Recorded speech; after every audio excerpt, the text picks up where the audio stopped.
Good afternoon. My name is Brett Scharffs, and I'm the director of the International Center for Law and Religion Studies at Brigham Young University. And we welcome you to this breakout session where we want to talk about human dignity. We want to talk a little bit about the history and the drafting of the Punta del Este Declaration on Human Dignity for Everyone, Everywhere. And we also want to talk about some of the activities that have happened in the 4 years since the adoption of the Punta del Este Declaration. What we mostly want to do is to spend some time talking about the year ahead. 2023 is the 75th anniversary of the adoption of the Universal Declaration of Human Rights.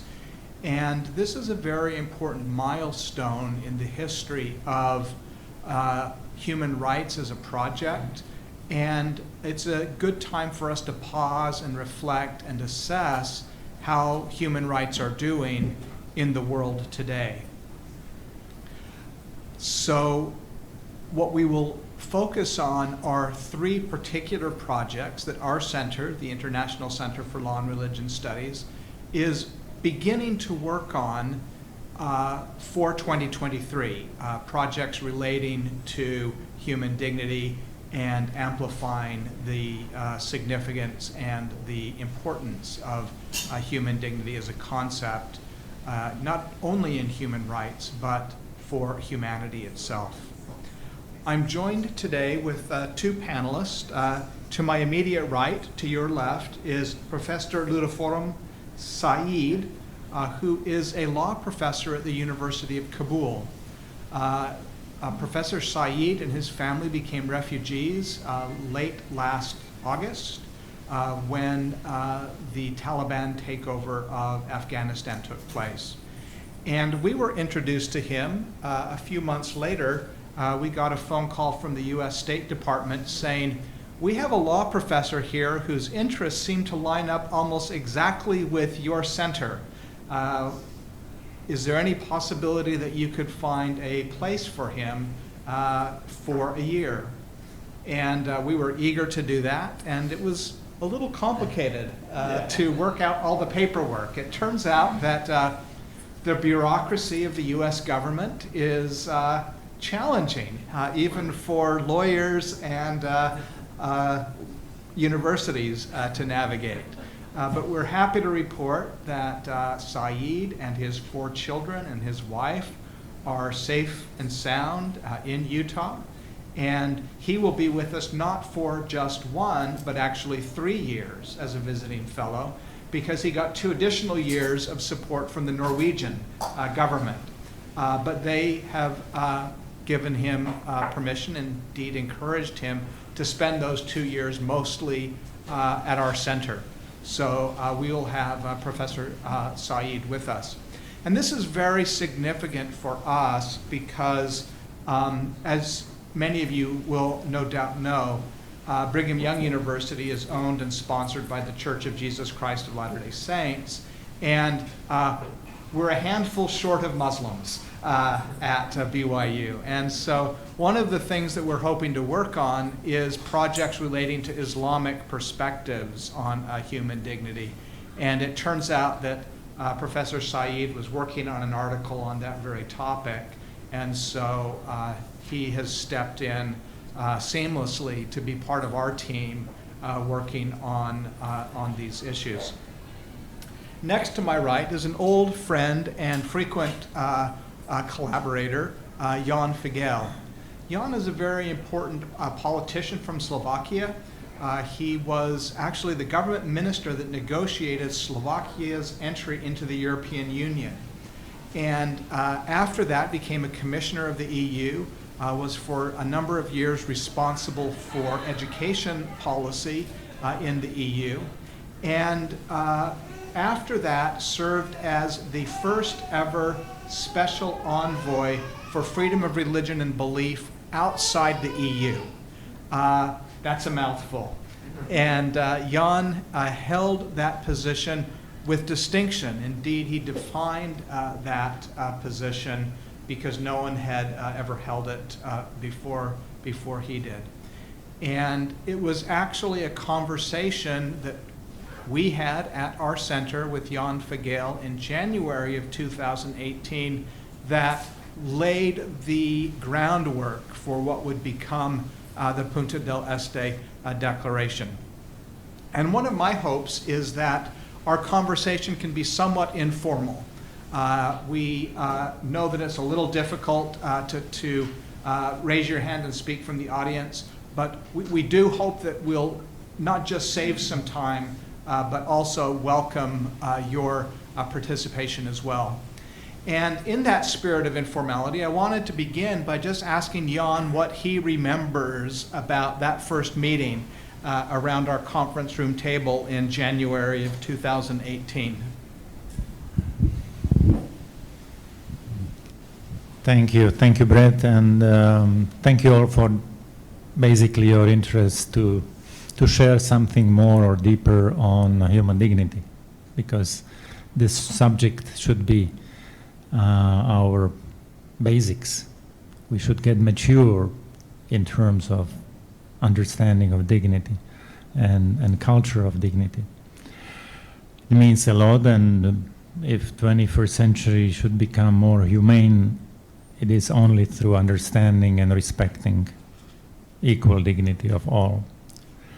I remember that meeting, Brett, in Provo, in your office, together with Cole Darem. And it was conversation on some, longer-term vision and eventual potential cooperation.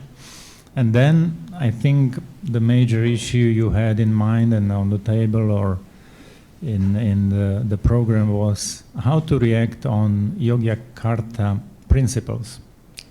And I remember the time because it was internationally different than now. And if you remember, Yogyakarta principles speak about equality.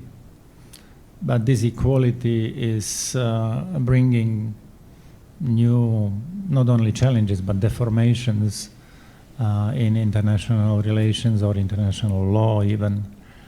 And I'm not a lawyer, so my expertise is limited on this, but from what I knew and understood, this is not the way ahead.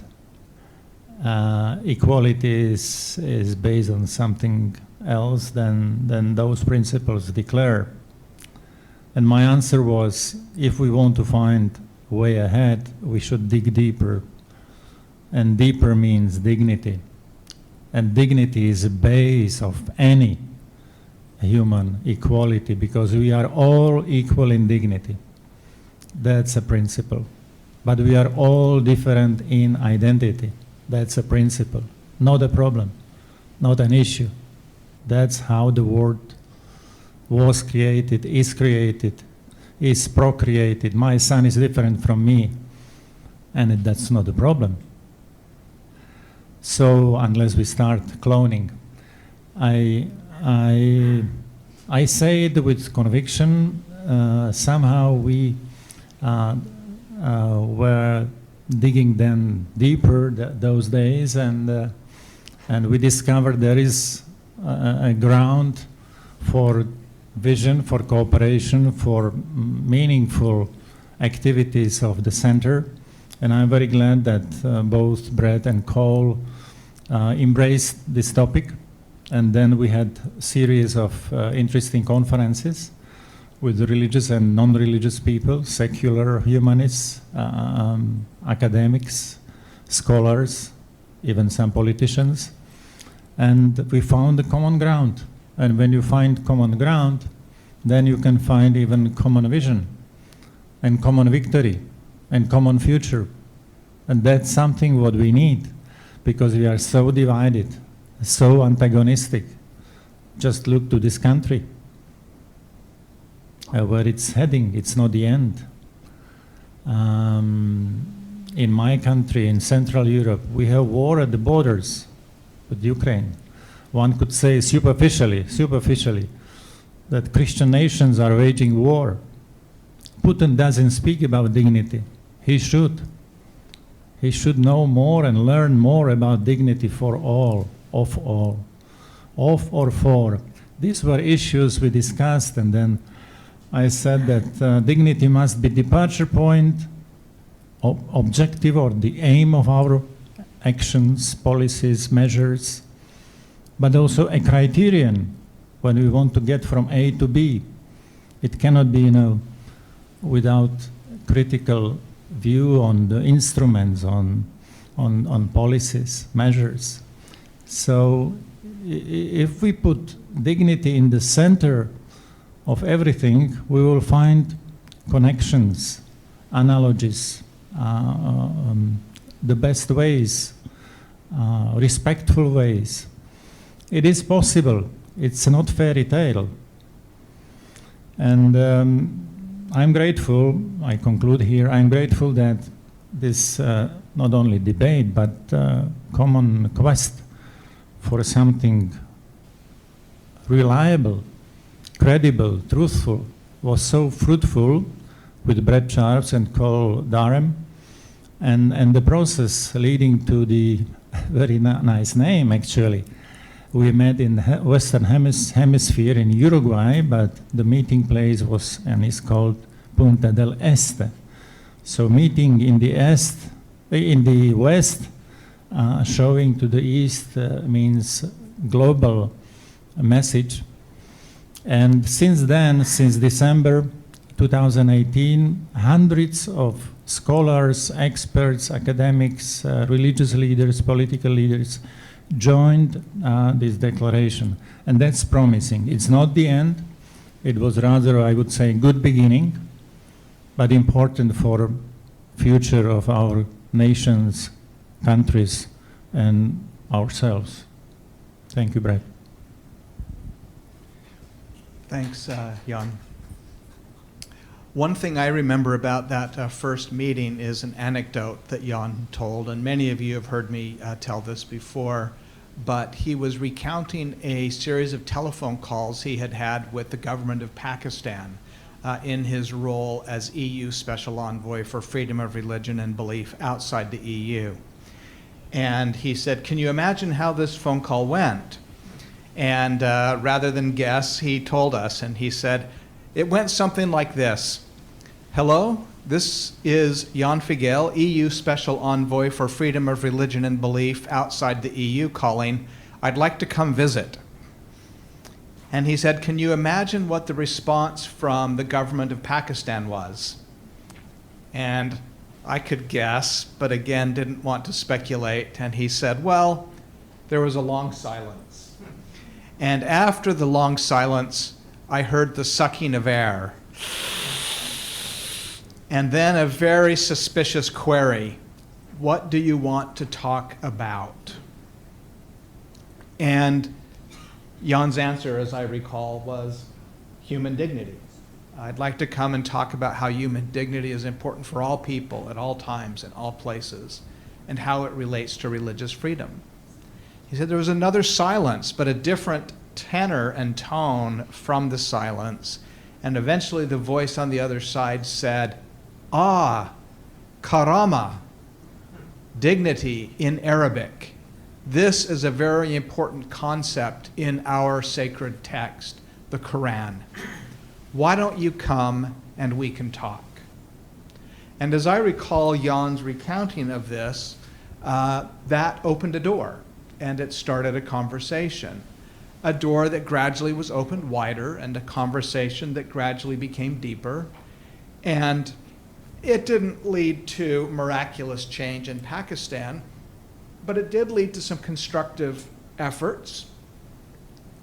And one particular outcome was Jan was able to help negotiate the release of Asia Bibi, a Christian woman who had been condemned to death for drinking water out of a well that was used by Muslim women, and had been convicted of blasphemy for doing this. So that is a real world victory that was traceable directly to these conversations about human dignity. And one thing that Jan reported finding is that in many places, including other places in the Middle East, even Israel, places in Africa, places in Asia, where conversations about human rights, much less religious freedom, freedom of religion or belief, can be quite fraught. Human dignity was a basis for some common ground, for starting conversations, building trust, and moving forward. And for some reason, that anecdote just really resonated with me. And so, on a dime, the focus of our attention shifted to human dignity and what we might do. And over the year 2018, as Jan mentioned, we held a series of conferences. The first was at Central European University, which was then still operating in Budapest, Hungary. And the focus of that meeting was the status of human rights. What has happened with human rights, and what is the role of human dignity within human rights discourse? And what I remember we concluded from that meeting, among other things, was that human rights discourse is in a state of some disrepair. There is a politicization and a skepticism towards human rights from a variety of different directions that is deep and worrisome. The second conference was held that summer at Oxford University, and the focus of that conference was how human dignity might be useful in helping us through human rights challenges. And that's where the metaphor of the Swiss Army knife came up. In fact, Jan, when we were last together, you presented me with a Swiss Army knife as a memento of our work together on the Human Dignity Project. It's a gift I treasure. It's from Italy. An Italian army knife, so even better. It looks good and doesn't hurt people. So that's the advantage of an Italian army knife. And then we held a conference at Brigham Young University. Our International Law and Religion Symposium that year was focused on the relationships between human dignity and religious freedom. And it's actually the Catholic Church that has really figured this out, because if you go to Vatican II and the key document that came out of Vatican II, Dignitatis Humanae, on human dignity, it is a profound and beautiful defense of freedom of religion. And it is based on the Catholic doctrine of human dignity.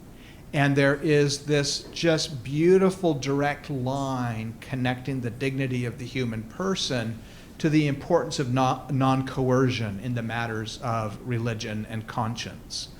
And not only in the Catholic tradition, but in many other traditions as well, human dignity is a deep and profound justification for what I've come to think of as the right to be human, which is really what human rights should be about, is the right for us to be respected in and have protected our basic capacities and important interests as human beings. And then at each of those meetings, we worked on a draft of what would become the Punta del Este Declaration, subjected it to review and criticism from a wide variety of scholars, human rights activists, government officials, religious leaders, from a variety of perspectives. And then this culminated in a meeting in December 2018 in Punta del Este, where a group of 40 of us gathered around a table. And for a minute, I thought the wheels were going to come off the whole project, because it turns out it's difficult to draft something in a committee of 40. There are a lot of strong views. And what we ended up doing is just putting down our pencils and listening to each other for a day or a day and a half, then assigning a small group to try to capture the essence of the conversation, and then another day spent wordsmithing and tinkering with what came out. And you've seen me hold this up already today at our breakfast this morning. This is a little brochure that tells the story of the drafting of the Punta del Este Declaration and includes the declaration. It includes just 10 brief articles all about the various uses of human dignity. And the real purpose of it is to try to recenter, refocus, refresh human rights discourse around the idea of human dignity. And in the years since, we've noticed a significant uptake in discussions of human dignity around the world. We ourselves have helped organize and sponsor conversations on religious perspectives on human dignity. And this project is culminating in a book that is being edited by Professor Diki Sofjan, a Muslim law professor from Indonesia, and Paul Martins, a professor a Baptist from Baylor, and myself. And we're going to hold a conference in Oxford in July where the finished chapters of that book are brought together and given a final opportunity for feedback from each other. We also did a project on legal perspectives on human dignity, the way human dignity is used by courts in adjudication. And this is also resulting in a book that is being edited by Andrea Pin and Dimitrio Volk, law professors from Italy and Ukraine. And we also did a conference on Christian perspectives of human dignity, where a special edition of the BYU Law Review was dedicated to publishing the papers giving various Christian perspectives. Finally, just a month or so ago, we were in Uzbekistan, where there was a dialogue of declarations held in Bukhara. And this culminated in the issuance by the government of Uzbekistan of a new declaration called the Bukhara Declaration, which also focuses on human dignity, largely from an Islamic perspective, in a way foreshadowing the work that Professor Saeed is going to lead. And so we have sensed that this is a concept that resonates quite broadly. We also helped organize a conference in Africa that resulted in an African Declaration on Human Dignity for Everyone Everywhere. If you go to our website, you can find that African Declaration. It's really lovely, and I wouldn't say that it is unique, but it's distinctively African in the way dignity is understood and expressed and defined. And our hope is that in the coming year, in 2023, as we commemorate now the 75th anniversary, 5 years has now passed, Jan, since we began this journey.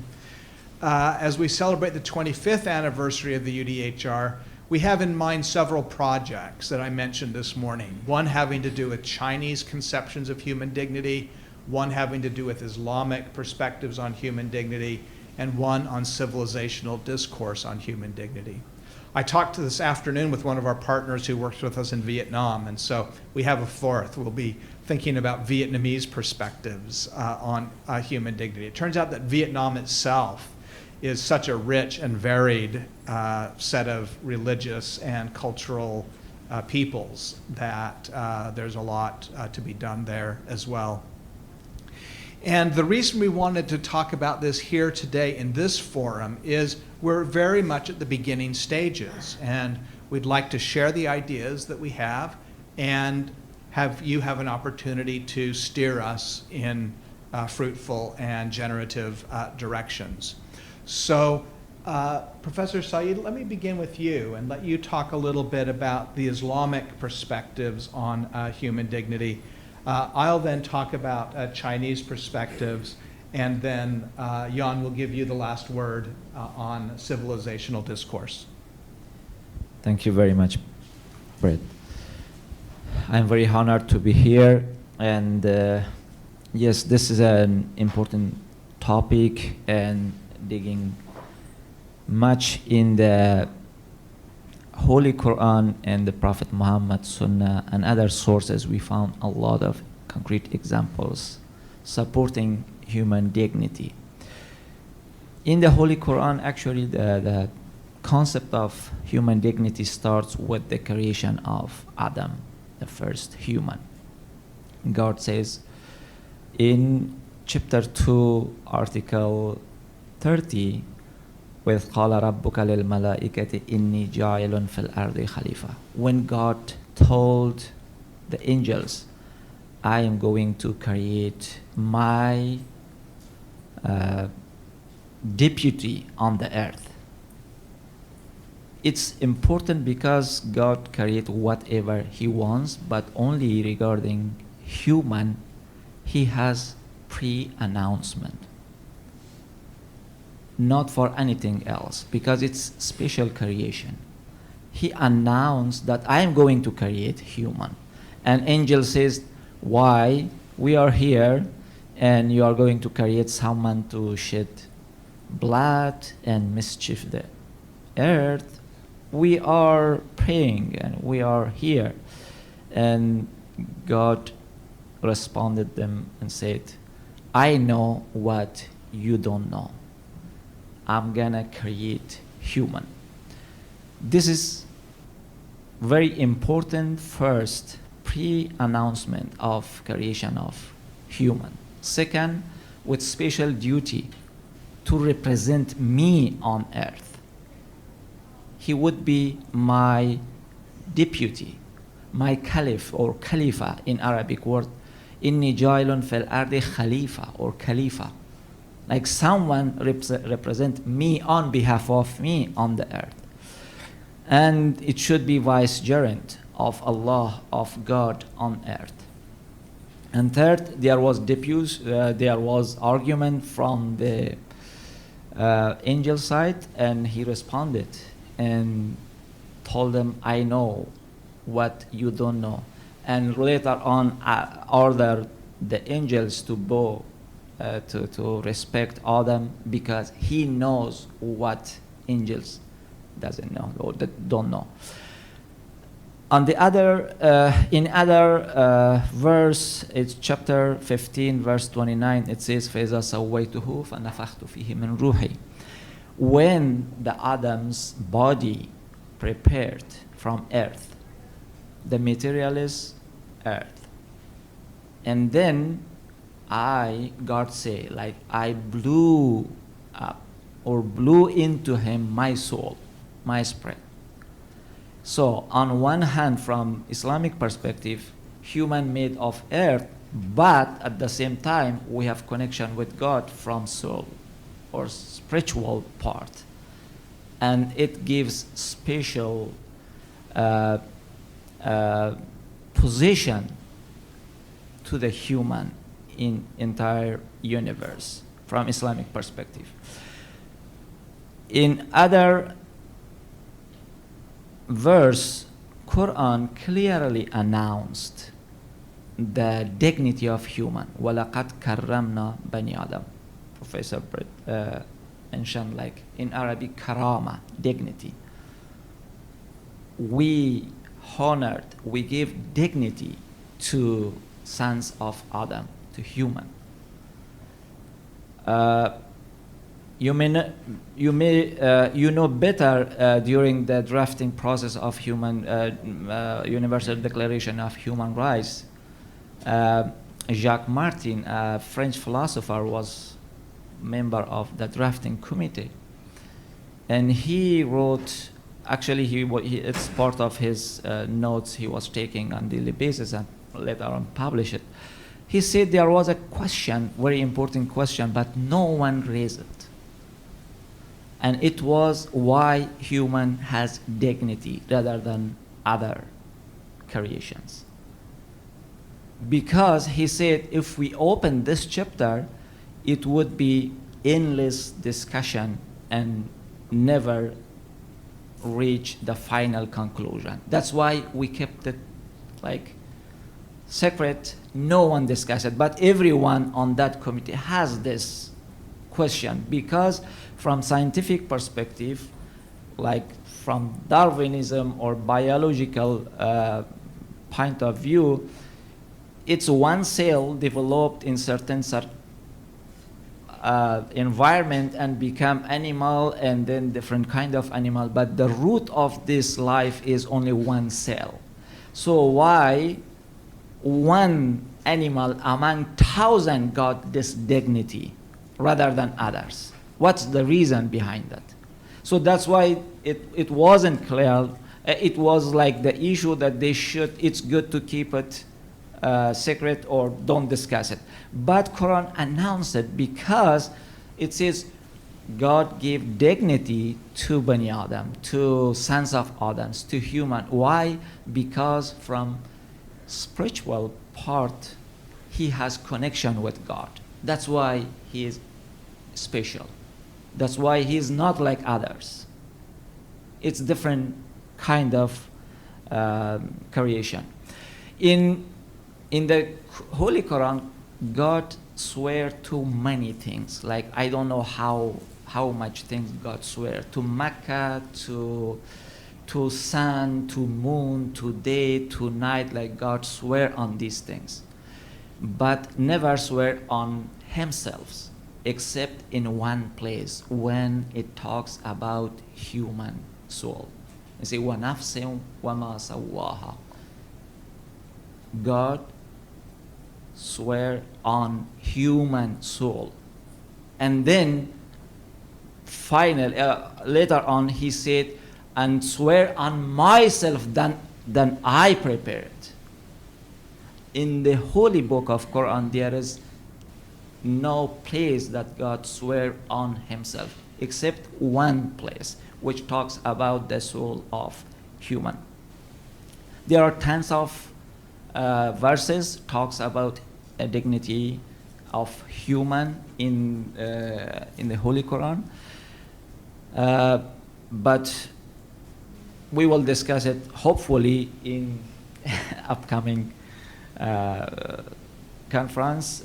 Prophet Muhammad also, there are so many narrations from him, and he announced like human are equal, and they have one father, like Adam, and there is no any superiority, or no one is above each other, not black on white, white on red, and red on black. All are sons of Adam, and they are equal. In one story, and I will finish, Prophet Muhammad was sitting with his disciples. A group of people, they were carrying a dead body. It was a funeral ceremony. And Prophet Muhammad stood. One of the disciples said, he's a Jewish, like the man who died, he is Jewish. And Prophet Muhammad looked at him and said, he's a human. When you saw a dead body or a funeral ceremony carrying dead body, you must stand. Standing in front of someone in Arab culture, in Muslim culture, it's sign of respect. So he ordered the disciples, the ashab, whenever you saw any dead body was carrying, you must stand. Whether he is Jewish or Christian or non-Muslim worship for statute, no. He is human. And you must respect even the dead body of a human, not alive. So that's so many things, and it's a really important topic. Unfortunately, there are these sources and very clear declaration regarding human dignity, but we have to somehow show it or explore it. Especially, I'm sorry to say that, but it is the truth. Especially for the Muslims, they must know better than anyone what is in their books, what is in the Quran, and what is in the Prophet Muhammad Sunnah, and it's really important. I'm looking to that conferences from that part, like we as a Muslim must know what our books says about human and human dignity. And it will help us to have more peace in the world. Thank you very much.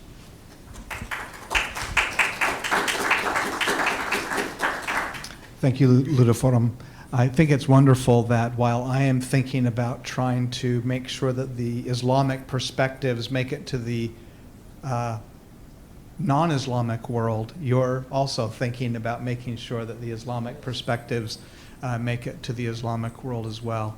I really believe that the reason religious freedom is such a powerful value in Catholic majority countries, if you look at where religious freedom is most protected, most respected, where there are the fewest restrictions on religious freedom, it's almost all Catholic majority countries. And I attribute that in large measure to Vatican II and to Dignitatis Humanae. And I think that that is how minds will be changed, is within our own traditions when we seek the best of our traditions and understand them. One thing I love about the story you were recounting of God and Adam is some of my Muslim friends have explained to me that God bequeathed dignity upon Adam, and when we bequeath dignity upon each other, we are emulating God. And I think there's something quite uplifting about that idea of we're given the opportunity to treat each other in a way that is commensurate with the way that God has treated us. I won't say much about the Chinese Perspectives Project because our key colleague who's an expert on this is in China. I have a friend who's a law professor at Beijing University named Zhang Chen-Fan. And he has written a book, in fact I brought it to show you, about human dignity in classical Chinese philosophy. And what he does in this book is he goes through the three primary classical schools of thought in China, all of which existed in what's known as the Warring States period, which was basically 770 BC to 221 BC. So all of this is 200 to 700 years before Christ. And those three thinkers are Confucius, or Kongzi, Mozi, who is known for Moism, and also Lao Tzu for Taoism. And what Professor Zhang Chen-Fan does in his book is he goes through and he explains how each of these classical Chinese systems of thought had a very important place for human dignity within their thinking. Although they're each different and they each, in a way, correct for imperfections in the other.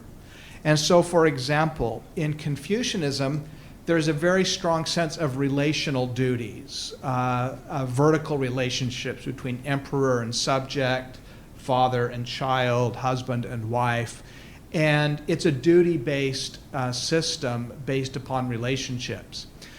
When the UDHR was being drafted, the first article said human beings are endowed with reason and should treat each other with a spirit of brotherhood. And P.C. Chang said there's something missing because we don't just have reason, we also have Ren, which is a Chinese concept from Confucianism, which is comprised of the Chinese figure for the number 2 and the figure for a human. So it's kind of literally two-man-mindedness or other regard. So he was saying that we need to add Ren as this basic descriptor of humans. We are all endowed with reason and Ren. And this got translated as conscience, reason and conscience. So if you go to Article 1 of the UDHR, you won't find Ren. In fact, the Chinese version of the UDHR doesn't include the word Ren. It includes the Chinese equivalent of the word conscience, which is a lovely concept. I love conscience and want to defend conscience. But notice, reason is an inward capacity. When we imagine reason, we imagine it happening in our head. When we imagine conscience, it's also an inward capacity. Think of the metaphors we use: the burning in the bosom, the still small voice, the prick of the heart, the silent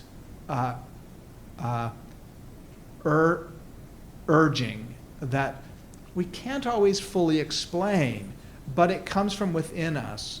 And so, as beautiful as reason and conscience are as concepts for understanding what it means to be human, I think something was lost when Ren was mistranslated.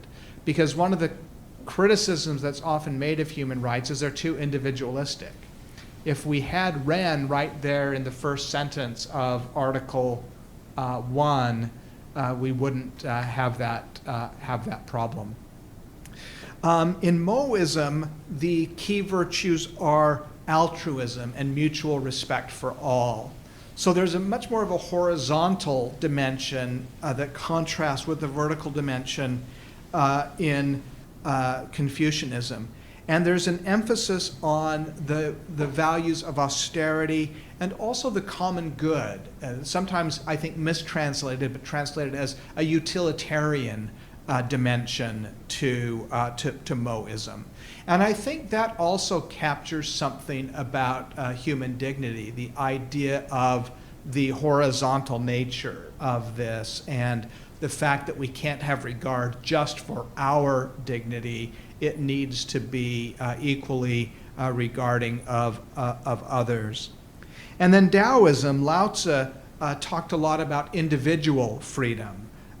He argued for our liberation from the burdens of the oppressive state, for excessive burdens of family and tradition, and the idea of mutual respect, yi, or reciprocity, which I think also translates very strongly in to the dignity of others.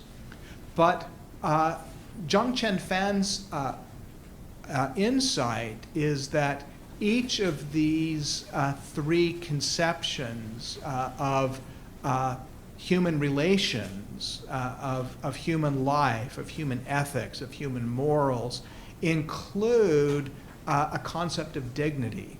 And that was news to me because I was not really that knowledgeable about sort of the Chinese classical ways of thinking.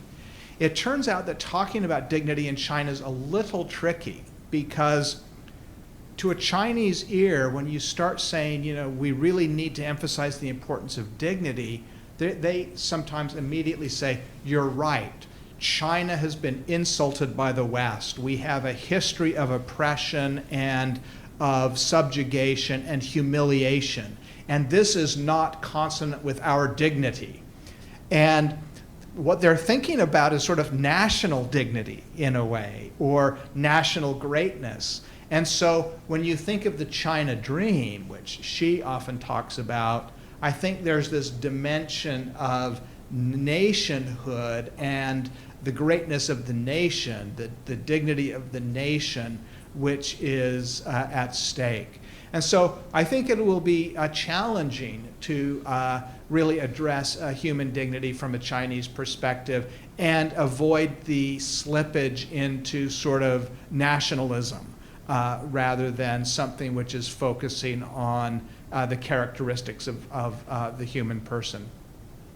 So Jan, let me give you the microphone to talk a little bit about our hopes for sort of a civilizational discourse on human dignity. One of the ideas here, I think, is to make sure that we reach beyond religious perspectives and engage with secular and global thinking as well. Yeah. Thank you, Brett. Thank you, Professor Saeed, for these inputs. And maybe I would combine this with a few remarks, let's say, on the largest populational representation, if we take it culturally and religiously, which is Christian and Judeo-Christian population, and then and of course we all know about Imago Dei and a message about importance of human dignity. You already quoted Vatican II Council. I must add that this was one of the major, hi Katrina, welcome, major documents, and he was by strong input was formed by American bishops. So somehow we are getting back here, and that's important not only to mention, but to realize, to implement, because we are still far from real application. Now after 75 years, we get deeper, and it's far still from real daily engagement. It's more academic. But let's dig deeper, let's cooperate with those who are willing, and also get this issue more to the center of communication, education, even politics. That's very important implication of this activity and project. We all basically share that peace is fruit of justice. It's not from climate. It's not the result of technology. Peace is fruit of justice. Justice matters in life, in politics, on local, regional, national, international levels. So justice is important as objective, as reality. And core of justice today is basically understood as respect of human rights. If our relations, our daily life is in line with fundamental, universal human rights, we have just society and peaceful society.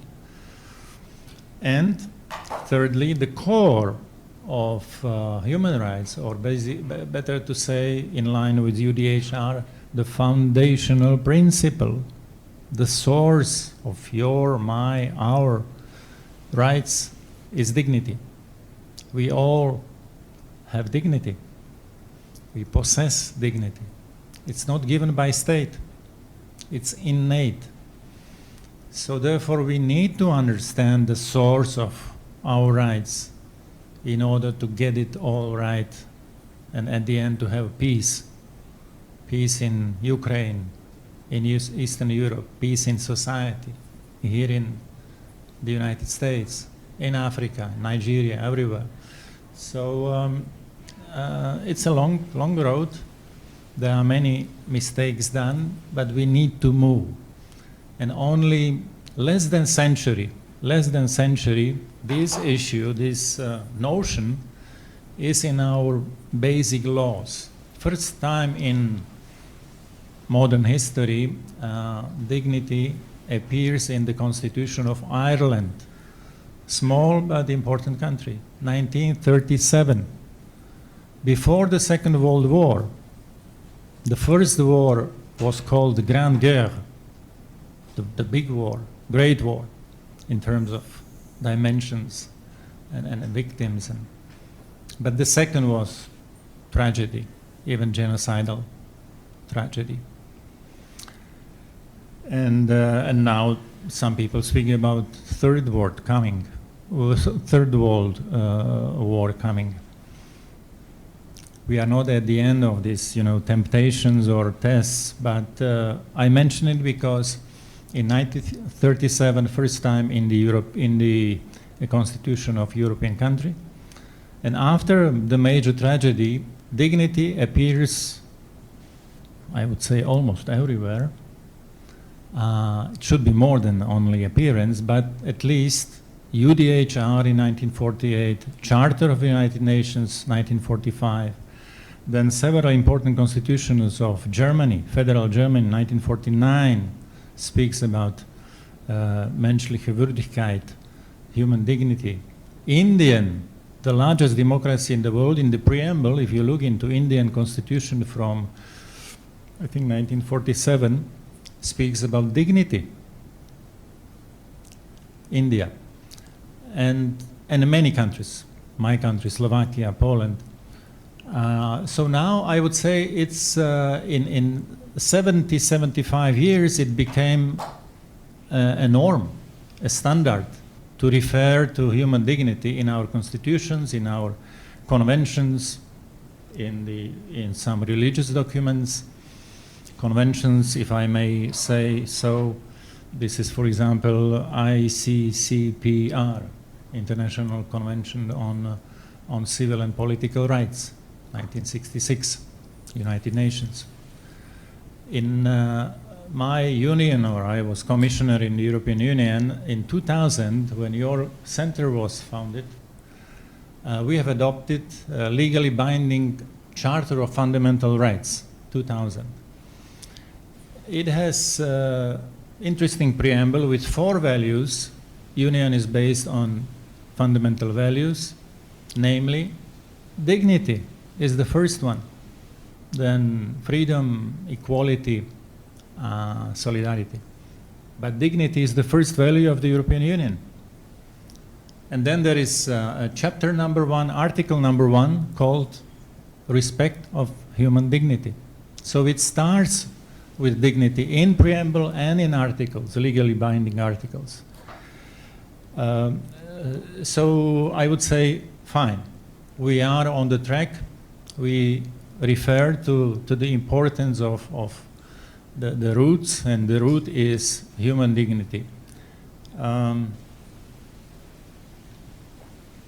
am glad that, and Brad already mentioned, wherever I went, in Africa or in Middle East, in Pakistan, I could use this notion because it works.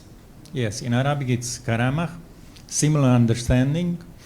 We may, let's say, dispute the application or implementation, but at least we have a common ground.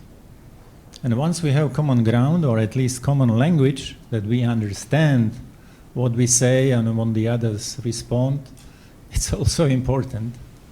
Confucius said that when the words lose their meaning, our freedom is under threat. That's Babel Tower. When we say and we understand something else, that's confusion. And now when we understand, and there are similar declarations, commitments, language used or wording used, I think we should go further for getting together like-minded, building minorities in favor of dignity for all, for everyone, everywhere. And we shouldn't be afraid that majority is still somewhere, because all history is made by creative minorities, not passive or lamenting minorities. It doesn't help. Creative minority makes history. And this understanding, and I would love to say or speak or promote culture of human dignity, will make a difference, can make a difference. But we need to cultivate all these issues around. I don't want to speak much. I think the time is getting to close, but I have some messages which I believe should be well understood and promoted.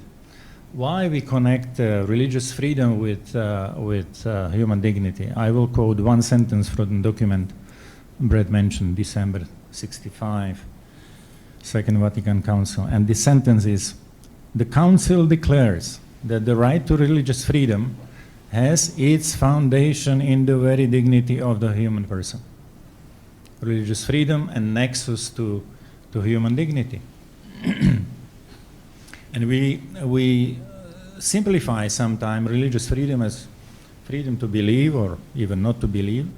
But international law in Article 18, UDHR and ICCPR defines religious freedom as freedom of thought, freedom of conscience, and freedom of religion. And this triune kind of Trinitarian definition of religious freedom is very important. because it speaks about three dimensions of human person. One person, not three persons. One person. One is homo rationalis, a reasonable being. The second dimension is homo moralis, person who decides what is good, what is bad.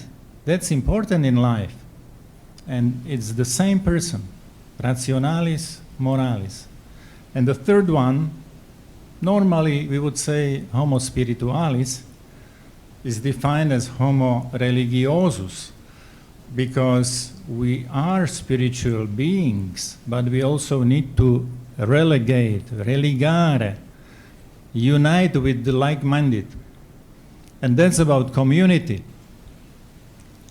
Because if we ban communities like we did under COVID, it's against religious freedom, usually. I'm in the dispute in Strasbourg with my state, with Slovak Republic, on these bans, because there were several, and I think unsubstantiated and even illegally declared.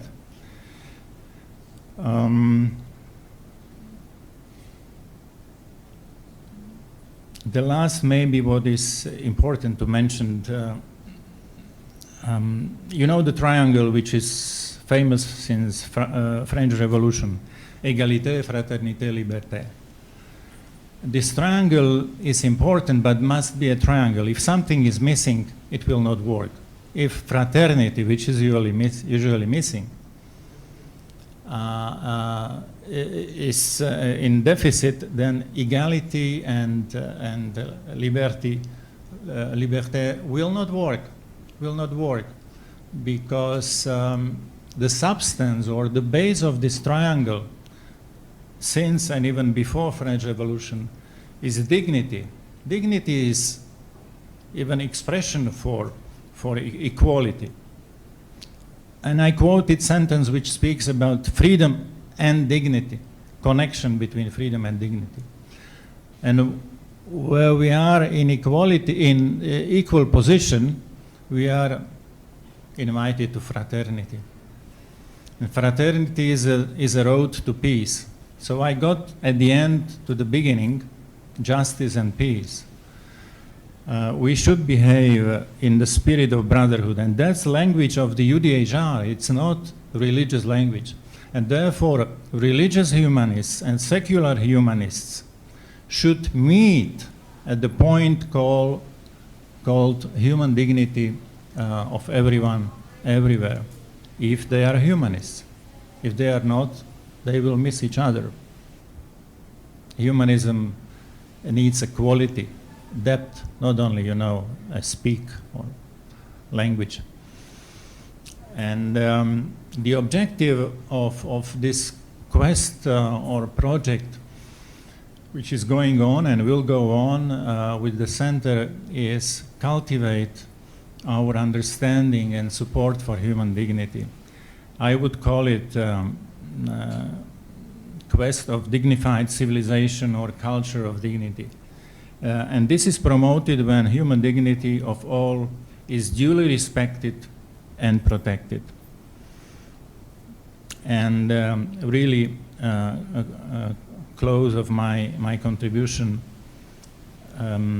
culture of human dignity brings together and respects in society actually two important principles. Jesus Christ quoted them. And he is the person, since his time, we calculate our times. Anno Domini. So I quote person who spoke about two important ethical rules. They were important before and after him, and before, after our generation. The silver one says, don't make harm to anybody. Or in more original terms, it's do not unto others as you would not have them to do unto you. So reciprocal respect. Don't harm anybody, and you will not be harmed. And then there is something more positive, which is golden rule, and says, do unto others as you would have them do unto you, which means love your neighbor. That's simple. And in the sense, if we cultivate understanding of human dignity through these two ethical principles, we are on the civilizational path for a more humane century and mankind. So equal dignity means equal words as philosophical and ethical principle, and this principle should be translated into equivalent socio-political principle: equal citizenship, fair citizenship, inclusive citizenship. It's very important in countries like Pakistan, Sudan, Egypt. This is not so usual like here in the United States. And if we want to help them, we should help them to get their roots, their Quranic or other concepts into practice of equal dignity, which means equal citizenship. Thank you very much.